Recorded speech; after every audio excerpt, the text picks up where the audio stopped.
Bueno, buenos días. Mis compañeros y yo, Ángel Riel, Emiliano Díaz y yo, su servidor, Gregorio Rico, vamos a hablar sobre la metodología de la investigación científica.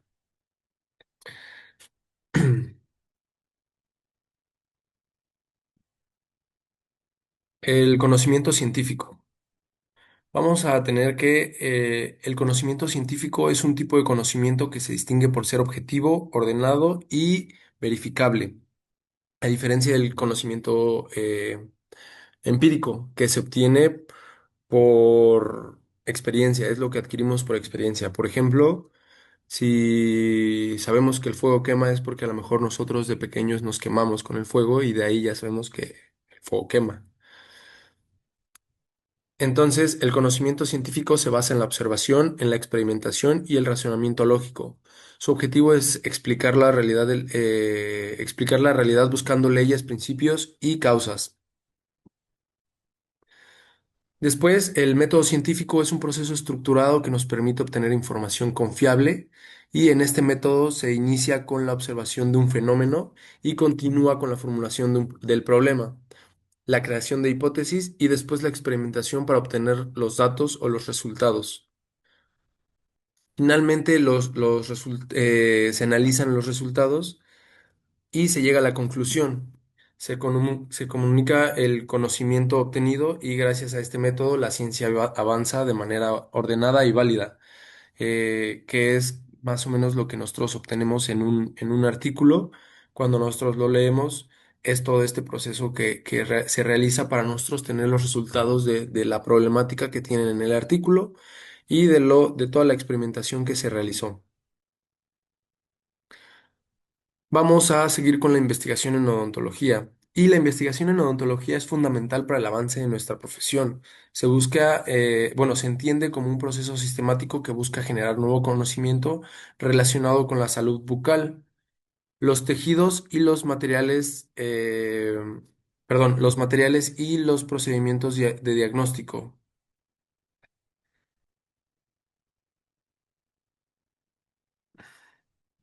Como objetivo, vamos a obtener que la investigación en odontología incluye conocer mejor los procesos biológicos patológicos del sistema estomatognático, perdón, y evaluar qué tan eficientes y seguros son los materiales o los tratamientos para desarrollar nuevas técnicas diagnósticas o terapéuticas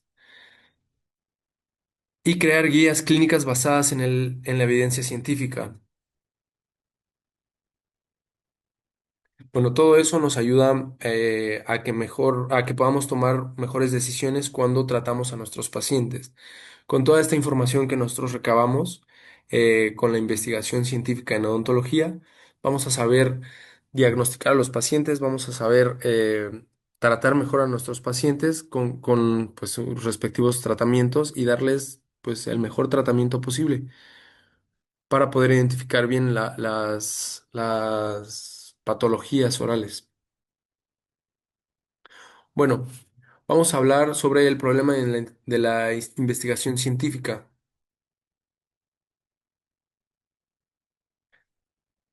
Primero vamos a tener la identificación de un tema. Debe ser, debe ser relevante, actual y también viable. En odontología los temas comunes surgen de problemas que observamos en la clínica, de los materiales que queremos comparar, de enfermedades frecuentes o incluso de contradicciones que encontramos en la literatura científica. Una vez elegido el tema, se formula el problema de investigación. Y en este problema consiste en describir de manera clara y precisa qué queremos estudiar, a quién afecta, en qué contexto ocurre y para qué es importante estudiarlo. La formulación correcta del problema es esencial porque guía todo el proceso metodológico. Debemos saber bien cómo estructurar, qué problema vamos a tener y cómo estructurar bien la pregunta de la problemática. ¿Por qué? Para nosotros poder guiarnos durante toda la investigación sobre qué exactamente tenemos que resolver.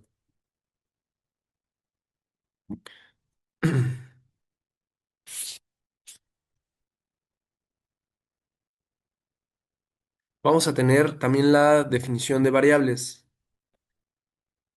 ¿Qué son los elementos específicos que vamos a medir o analizar?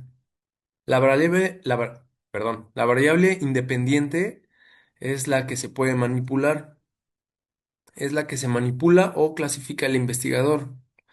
La variable dependiente es la que se mide y las variables controladas son aquellos factores que mantenemos constantes para evitar que afecten los resultados. Una buena definición de variables asegura que la investigación sea válida y confiable. Vamos a tener el otro tema que es formulación de hipótesis. Y la hipótesis son respuestas tentativas al problema que queremos estudiar. Sirven como una guía para dirigir la recolección de datos y el análisis de resultados. Básicamente, una hipótesis plantea la relación que creemos que existe entre dos o más variables. La hipótesis se tiene que realizar antes de obtener el resultado o la conclusión como se obtiene al final de la investigación. Esto tiene que coincidir, bueno, no tiene que coincidir siempre con los resultados. Nosotros podemos realizar una hipótesis de que, por ejemplo, vamos al mismo tema de el fuego. Yo tengo la hipótesis de que el fuego no quema, porque yo lo veo y no quema. Entonces, a los resultados vamos a tener que el fuego sí quema. Entonces, en este caso, mi hipótesis no coincide con mis resultados. Es un ejemplo muy chusco, pero es un ejemplo que se me ocurre ahorita.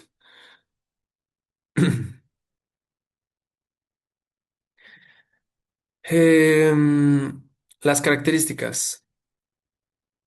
Para que una hipótesis pueda considerarse científica, debe cumplir ciertas características. Debe ser clara, específica, comprobable, coherente con la teoría existente y además debe poder ser refutada, es decir, debe ser posible demostrar que es falsa. También debe ser posible debe estar fundamentada en evidencia previa. La formulación. Nosotros al formular una hipótesis debemos escribirla en forma afirmativa, indicando la relación entre las variables. Por ejemplo, una hipótesis común en estudios de endodoncia debería ser el uso de EDTA al 17% reduce la capa de barrillo dentinario más que el hipoclorito al 5,25. Además, la hipótesis de investigación también existe la hipótesis nula, que normalmente plantea que no hay diferencia entre los grupos y las hipótesis alternativas, que pueden plantear diferentes direcciones al efecto. Y pues, muchas gracias.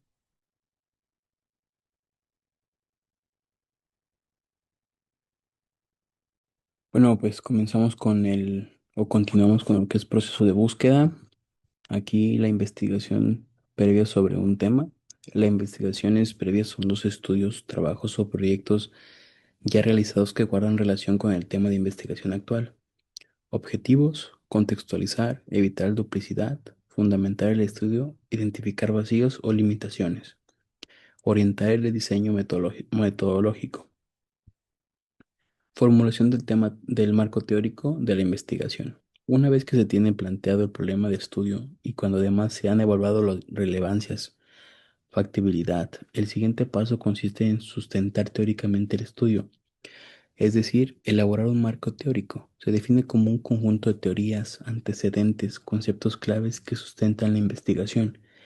Como funciones principales del marco teórico, hay que tener ayuda a prevenir errores, aquí orientar el estudio, ampliar el horizonte y guiar al investigador, establecer hipótesis, inspirar nuevas líneas de investigación y provee un marco de referencia.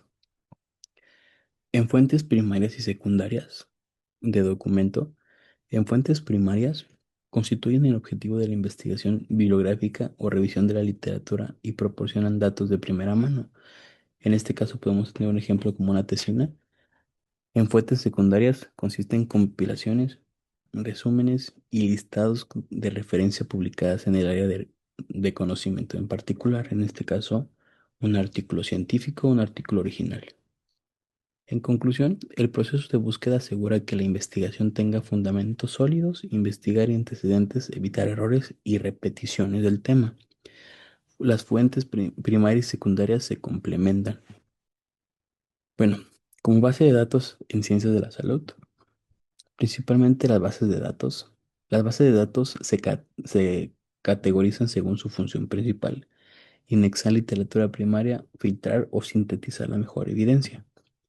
Aquí tenemos como ejemplo la base de datos de PubMed Mailline, que enfoque y cobertura, esto es lo más importante a nivel mundial, mantenida por Estados Unidos, indexa la gran mayoría de las revistas biomédicas y odontológicas de alto impacto.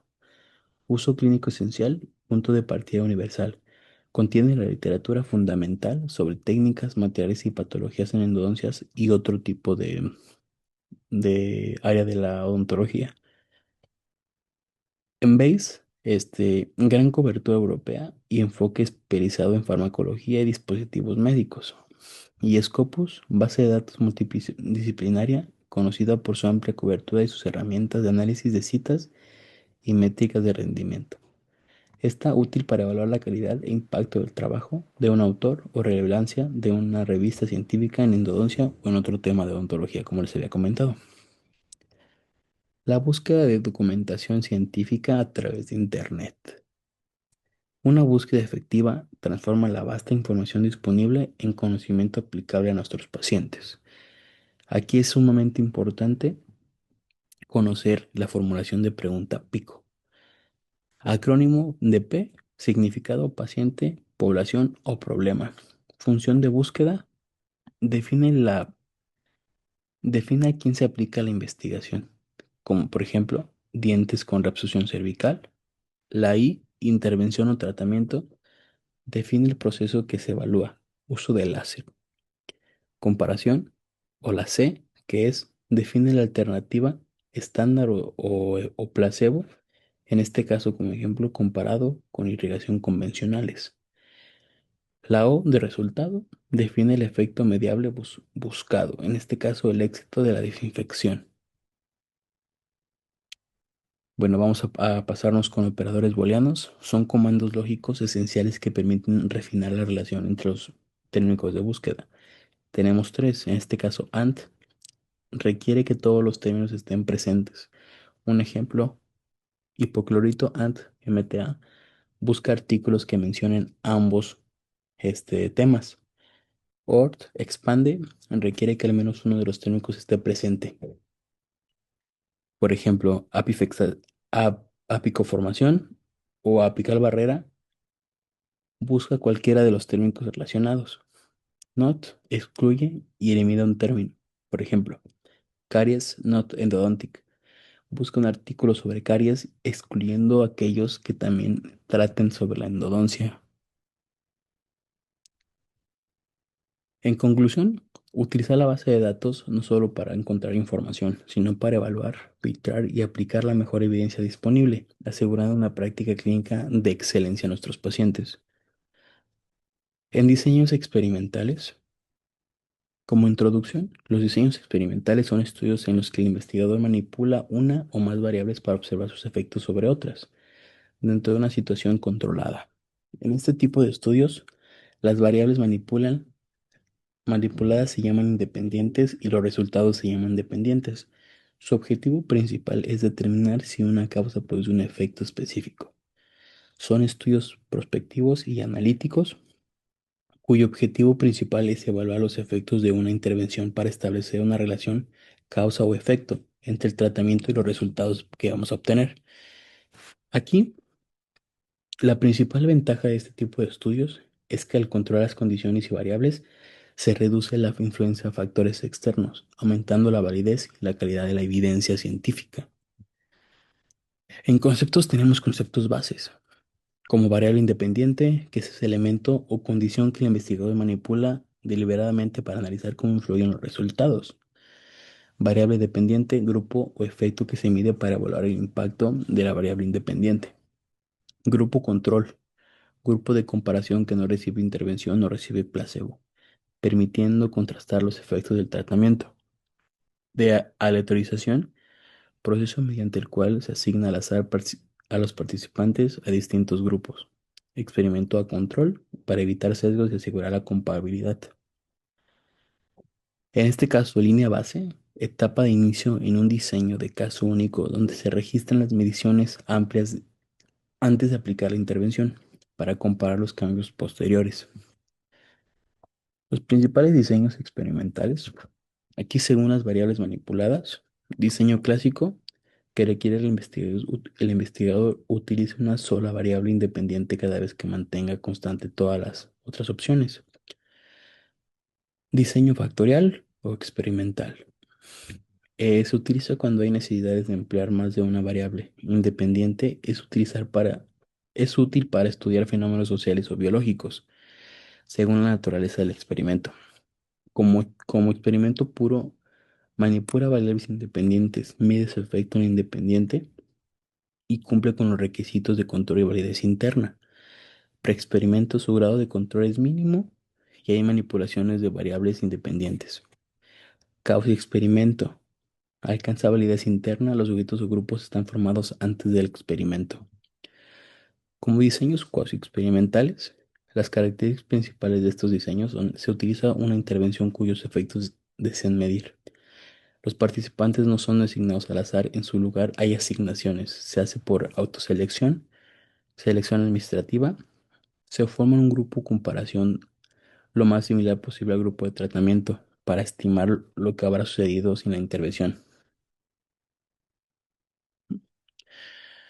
Bueno, en diseños experimentales de caso único, como características, se centran en la observación intensiva de un sujeto o un grupo muy pequeño a lo largo del tiempo antes, durante y a veces después de una intervención o tratamiento. También se conoce como un diseño de replicación intrasujeto. A diferencia de los diseños experimentales en grupo, no se promedian datos de muchos sujetos para obtener factores generales, sino que cada sujeto actúa con su propio control y su propio estudio. Aquí están utilizados en investigación básica y investigación aplicada. Diseños experimentales en caso único, igual características claves: registro continuo o sucesivo de datos del sujeto, existencia de fases distintas, típicamente en una línea base, antes de la intervención, luego de la intervención y en algunos casos una fase retirada o de reversión. Manipulación de la variable independiente para ver su efecto sobre la variabilidad y la variable independiente. Se trabaja con un número muy reducido de sujetos, lo que facilita control y observación detallada. Como medición, tenemos conceptos. Como medición, tenemos los conceptos variable, que la definición es propiedad o característica de un fenómeno personal u objetivo que es susceptible de adquirir diferentes valores, en este caso edad, género, rendimiento académico y satisfacción laboral. En constructo, concepto teórico no observable directamente, que el investigador crea para describir un fenómeno, inteligencia, calidad de vida o estrés, que se puede medir de diferentes maneras. La operalización y los medidores, o indicadores en este caso, proceso que llevará un concepto abstracto, variable o constructo a la relación observable y medible. En este caso, para medir un constructo, estrés académico, un indicador puede ser puntualización en la escala de ansiedad de preexamen. Aquí tenemos un ejemplo de niveles de escala de medición de STIPS de 1951, de la escala nominal, ordinal, intervalo y razón. Como propiedades de la nominal, clasificación es igualdad y diferencia, operaciones matemáticas permitidas, conto y moda, y ejemplos: género, estado civil, tipo de variable. En ordinal, clasificación y orden es mayor o menor, media, rangos, y en ejemplos, nivel socioeconómico y grado de satisfacción. Intervalo, orden y distancia uniforme, suma, resta y media. temperatura de grados Celsius, como ejemplo, razón, distancia y cero absoluto, todos multiplicados y división. Peso, altura, edad e ingreso anual. En error, fuentes comunes de error. El instrumento defectuoso, el instrumento, defecto o ambigüedad del diseño. El investigador, el sujeto y condiciones ambientales. Como tipo de error, tenemos tipos, características, impacto y ejemplo.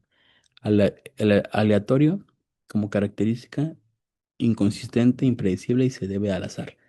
Con su impacto en la calidad, reduce la fiabilidad y ejemplo, un encuestado responde al azar por fatiga momentánea. Sistemático, características, constante, afecta consistentemente a una dirección. El impacto de calidad reduce la validez y una balanza mal calibrada para siempre marcar, por ejemplo, como una balanza mal calibrada porque siempre marca 500 gramos de más. Eso es un error sistemático de validez. Y como conclusión, las mediciones en el puente crítico conectan los conceptos abstractos de la investigación con la realidad empírica. Hemos visto que la solidez en cualquier estudio se fundamenta en dos pilares: fiabilidad, que garantiza la consistencia, y validez, que asegura que estamos midiendo lo que realmente pretendemos.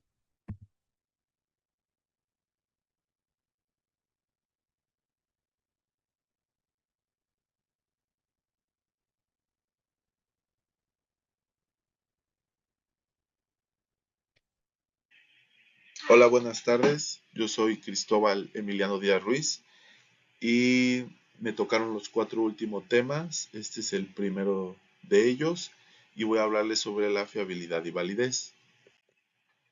Bueno, este tema más que nada abarca sobre la calidad de algún instrumento al que nosotros vamos a hacer dicha medición de lo que sea, y esto nos va a dar alguna respuesta y más que nada nos va a garantizar que la medición que le hayamos hecho a ese material sea realmente precisa y no lo deteriore por alguna anomalía que llegara a presentar este material o que no sea de buena calidad.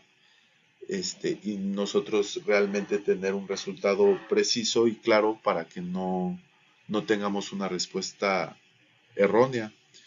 Y bueno, hablando solamente ahorita de la fiabilidad, más que nada se refiere al grado en el que un instrumento produce resultados consistentes y estables.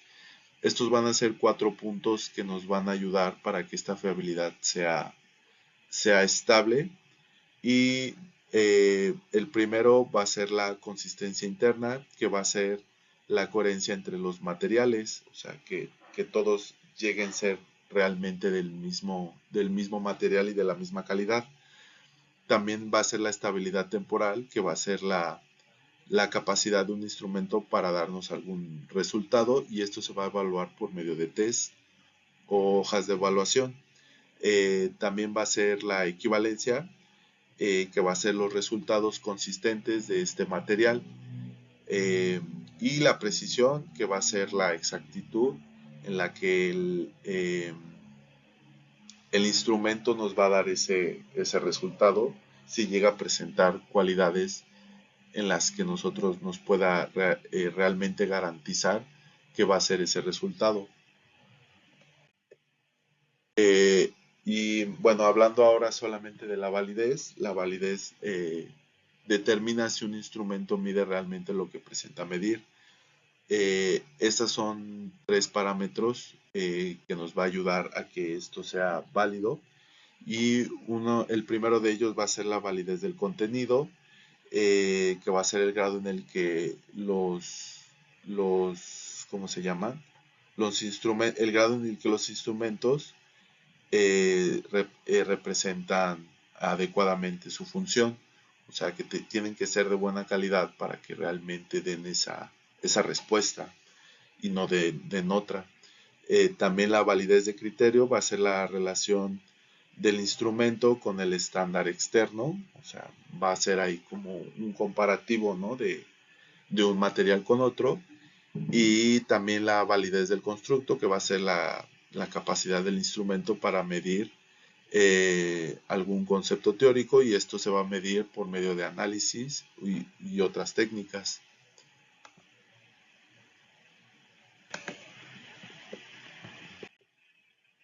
Bueno, ahora el siguiente tema va a ser técnicas de recogida de datos. Y bueno, va a ser únicamente la recopilación de datos y ahorita les voy a leer su concepto. Bueno, las técnicas de recogida de datos constituyen el conjunto de procedimientos utilizados para obtener información relevante y confiable que permita responder a los objetivos de una investigación. La elección adecuada de estas técnicas garantiza la calidad de los resultados, su precisión y su utilidad para el análisis.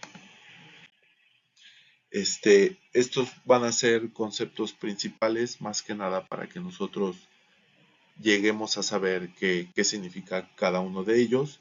Uno de son estos cuatro. Para mí uno de los principales van a ser los datos. Eh, Esto significa que son los valores, hechos u observaciones que se recolectan para describir, analizar o interpretar algún fenómeno. También están las técnicas de recogida de datos, que son los métodos o procedimientos estructurados para obtener información directamente de fuentes primarias o secundarias. También está instrumentos de recogida de datos, que son herramientas físicas o digitales utilizadas para aplicar técnicas, cuestionarios, formatos de observación, grabadoras y etcétera. Y la fuente de datos, pues de dónde se va a obtener todos esos datos, ¿no? Puede ser de la web, de revistas, de libros, de otros mismos trabajos, ¿no? Que se han hecho en universidades, ¿no? Para ir recopilando y sea más fiable los datos que queremos llegar a obtener. Eh, También una de las características generales de las técnicas de recogida de datos son la objetividad, que deben de minimizar la influencia del investigador. También está la estandarización, que debe seguir un procedimiento claro, controlado y replicable. También la pertinencia, que debe ajustarse al tipo de información que se busca obtener. La sensibilidad, que va a ser la capacidad para detectar cambios o variaciones en el fenómeno de estudio. También la exactitud va a ser la fiabilidad y la precisión de los registros. Y la viabilidad deben ser prácticas de aplicar en tiempo, recursos y contexto. Eh, También ahora vamos a hablar de la utilización de investigación y odontología basada en la evidencia. Y bueno, la utilización de la investigación y odontología basada en la evidencia permite transformar el conocimiento científico en mejores decisiones clínicas. Esto también va a garantizar que los tratamientos se fundamenten en evidencia sólida, experiencia profesional y valores del paciente. También la odontología moderna requiere un enfoque analítico, crítico y actualizado para efectivos y seguros. Eh, la utilización de la investigación implica aplicar los conocimientos obtenidos mediante estudios científicos para mejorar la práctica del profesional. O sea que esto va a ayudar a que el, el, el, el dentista tenga mayor conocimiento, no solo en su práctica clínica, también en lo que va descubriendo, va leyendo. Esto va realmente a garantizar su trabajo, ¿no? A que no llegue a presentar los mismos errores a cada rato, ¿no? Gracias a esas investigaciones, esto le permite al trabajador que sea más preciso en su trabajo y llegue a tener, llegue a presentar en menores casos en los que no sabe cómo lidiar, ¿no? cómo solucionar ese problema, ¿no? Cuando los pudo haber evitado desde el principio.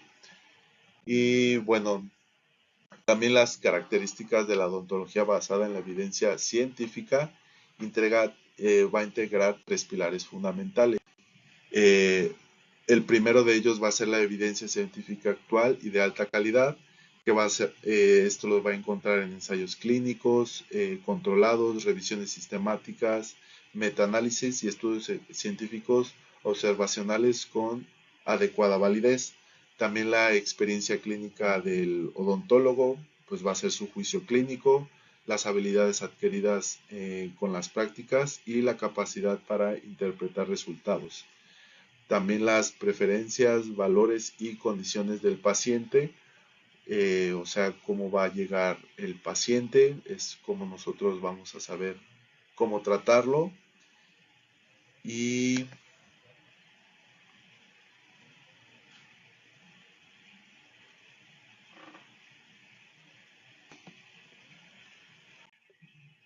y ahora vamos a hablar sobre las características clave, que debe ser actualizada, razonada, centrada en el paciente, flexible, medible, multidimensional, ética y transparente.